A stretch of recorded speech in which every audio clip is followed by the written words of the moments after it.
Please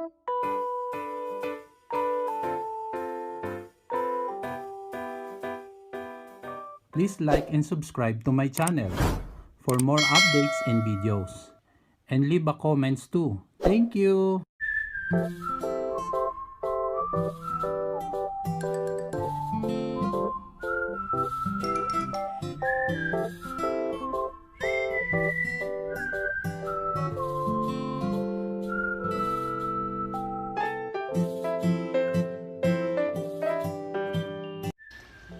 Hi! Welcome to Pinoy Foodaholics. Gutom ka na ba? Tara, magluto tayo. Today's episode, gagawa tayo ng famous dish ng mga Ilocano. Ito ang Igado. Batay sa salitang Igado o higado ay ibig sabihin pala nun ay atay. Yan. Paano masabi? Pork liver. So, ngayon, simulan na natin. Mga kakailanganin natin para sa pagluluto ng igado ay onion, green peas, garlic, pork liver, pinahiwa ko na siya ng strips, tapos binabad ko na rin siya sa suka para mawala yung lansa niya. Yung ating pork, combination siya ng kasim tsaka ng liempo. Hiniwa ko na rin ito ng strips. Yung ating bell pepper, red and green, ating suka, gamit ko ay tuba. Pwede rin yung sukang Ilocano talaga para mas authentic siya. Yun ang ginagamit nila minsan. And then soy sauce, yung ating carrots, potato, meron tayo ditong black pepper, no? At kailangan din natin ng konting asin at yung mantika para sa paggisa. So tara, simulan na natin. So ayan, magpapainit na tayo ng ating kawali at magsusote tayo ng mga sahog. So umpisahan natin. Tarihan nyo! Lagyan natin siya, medyo mainit na yung kawali. Lalagyan na natin siya ng oil.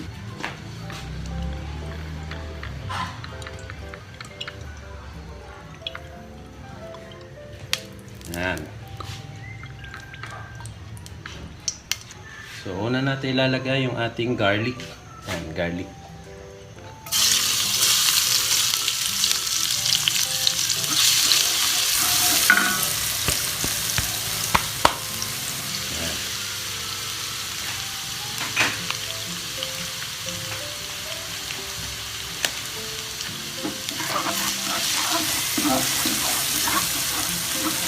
Sunod natin yung onion.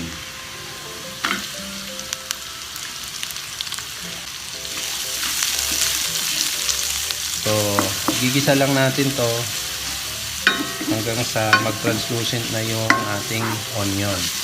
Magaling ka eh! After nito, i-next na natin yung ating pork. Ayan.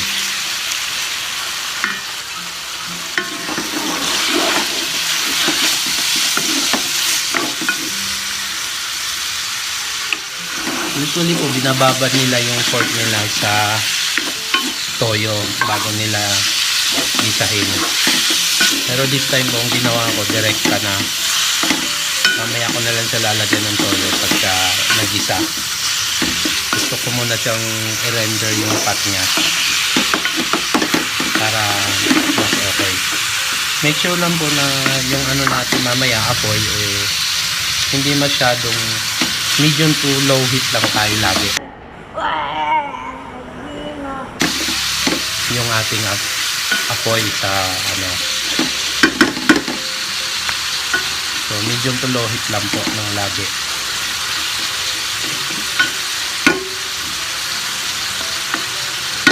Takpan lang natin saglit nun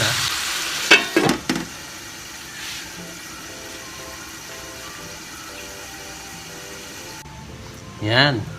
Tingnan na natin yung ating pork. Okay. Ngayon naman, lagyan natin siya ng black pepper.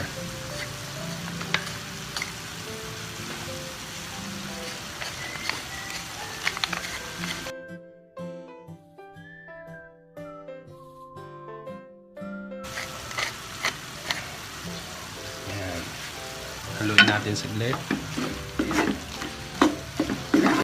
At kayo na rin makapagsasabing, wow.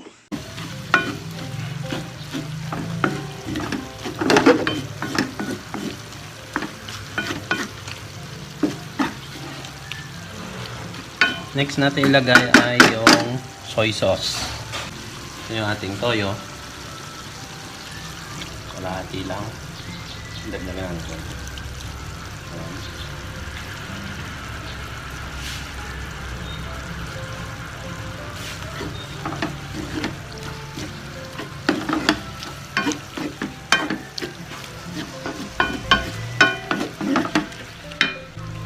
Ilagay na rin natin yung ating red and green bell pepper.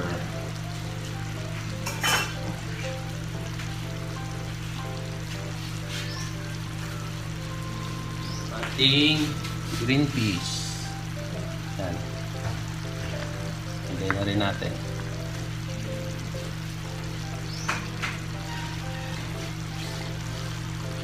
Dagdag na natin to.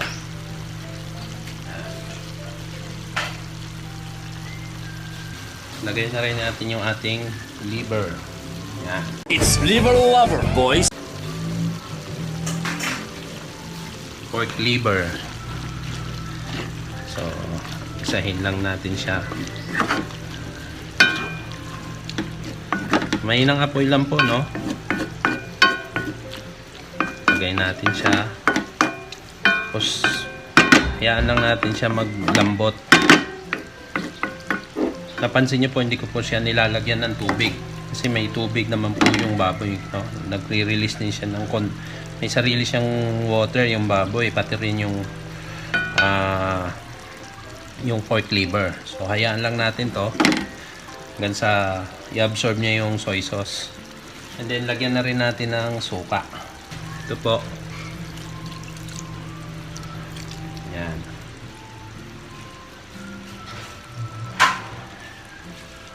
Dagdag lang konting toyo pa. Yan. Pan lang natin konti.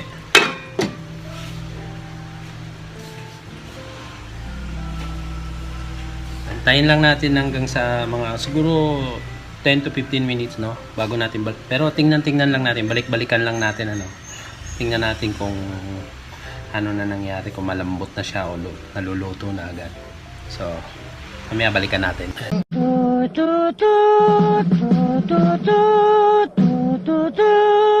Hello po, after 5 minutes po, tingnan na po natin yung ating, yan. Nakita nyo po, no, nagtubig na siya.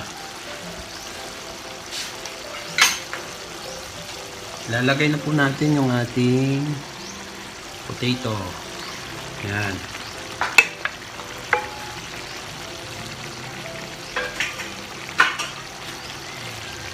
Tsaka yung ating carrots.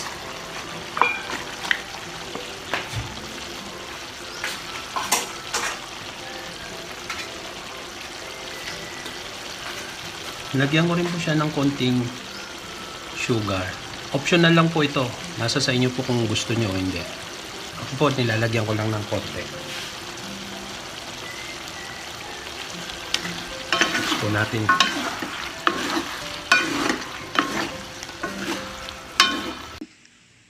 Wow, ang sarap ng dating. Palambutin lang po natin yung ating mga gulay at yung ating pork po ay medyo malambot na rin siya. Konti na lang, pwede na ito. Takpan lang po natin, no? Medium heat lang po para hindi siya masunog o manikit sa kawali. Okay po. Balikan natin siya after 3 minutes o 5 minutes. So, tingnan na natin yung ating igado. Yun. Kanina po, sinilip ko rin siya at nakita ko malambot na yung pork natin at yung ating vegetable din malambot na. Kaya tara, pwede na natin i-serve to. Try serve na natin. Okay, tikman na natin yung ating igado. Ito po.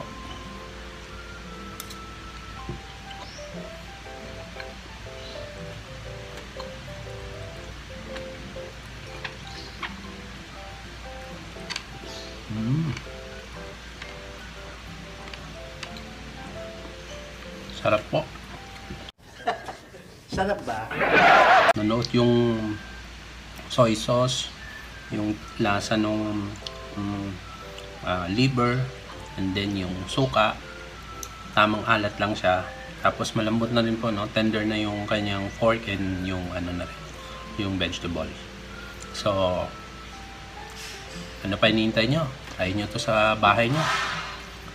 Subukan yung ihain din sa inyong mga kapamilya para matikpan na nila at paging magana rin ang inyong kain, no? So, sige po. Bye-bye.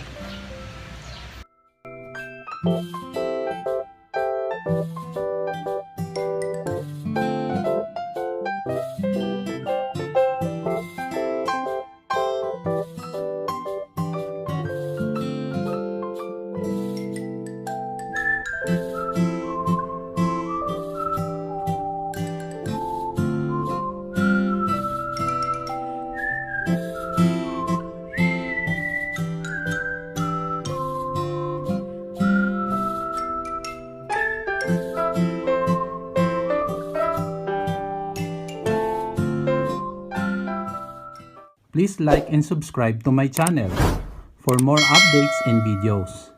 And leave a comments too. Thank you!